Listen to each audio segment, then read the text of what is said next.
कहते हैं कि तस्वीरें बहुत कुछ बोलती है। ऐसे ही एक बोलती हुई तस्वीर आपके सामने है।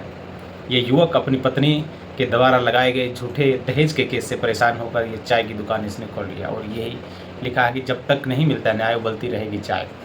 इस युवक का कहना है कि इसकी पत्नी ने इसके और इसके घर वालों को झूठे केस में फंसा दिया है और इनकी सुनवाई कहीं नहीं हो रही है।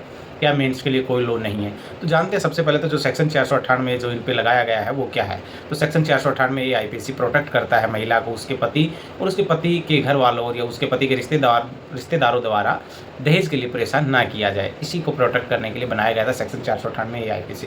लेकिन हाल ही में सुप्रीम कोर्ट की जजमेंट भी है कि 99% जो केसेज है वो झूठे पाए जाते हैं, वो आरोप मात्र पाए जाते हैं जिनमें कोई सच्चाई नहीं होती है और औरतें इसका मिसयूज ज़्यादा कर रही है। और कुछ घटनाएं तो इतनी दुखदायी है कि हाल ही में देखने को मिले, बहुत से पतियों ने तो परेशान होकर इन केसों से सुसाइड तक किया है। चाहे बेंगलोर की घटना हो, चाहे मध्य प्रदेश की घटना हो, चाहे फिर वो दिल्ली की घटना हो, हमने देखा है। तो क्या मेंस के लिए ऐसी परिस्थिति में कोई लॉ है? तो जी नहीं, ऐसा मेंस के लिए कोई लॉ नहीं है। ऐसा कोई लॉ नहीं है जो पति को प्रोटेक्ट करे।